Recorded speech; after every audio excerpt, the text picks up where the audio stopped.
Good morning sir. বসো বসো। আচ্ছা, তোমাদের ভিতর যে সবচেয়ে বেশি বোকা সে দাঁড়াও তো।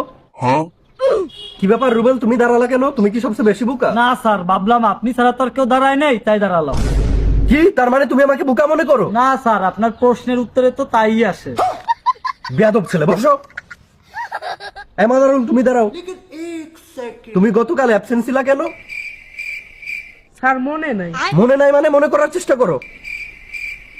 হ্যাঁ স্যার মনে পড়ছে, কালকে স্কুলে আসি নাই তো তাই অ্যাবসেন্ট ছিলাম। এই বসো। আবিদ, তুমি দাঁড়াও। रुको जरा। ইংরেজি টিংরেজি কি কিছু বোঝো? জি স্যার, আমি এই ক্লাসের ফার্স্ট বয়, বাংলা করে দিলে সব বুঝি। জম্মের স্টুডেন্ট তুমি, বসো। এই জিসান, তুমি দাঁড়াও। আজকে তোমার স্কুলে আসতে দেরি হলো কেন? স্যার বাসায় আব্বা আমার ঝগড়া লাগছে। তা তোমার আব্বা আমার ঝগড়ার সাথে স্কুলের কি সম্পর্ক? স্যার আমার একটা জুতো ছিল আমার আব্বার ধরে, আর একটা জুতো ছিল আমার মা ধরে। যেমন বাপ মা তেমন তা সল। বসো। রুবেল, তুমি ওঠো। আচ্ছা বলো তো, শিক্ষকদের স্থান কোথায়? স্যার আমার পিছনে। বিয়াদব কোথাকার, শিক্ষকদের সম্মান দিতে জানো না? কেন স্যার, আমার আব্বার দিকে তোর পিছে এত সাল লাগালাম, তাও তুই পরীক্ষায় পাশ করতে পারিস না। তোকে আর পড়াবই না আমি।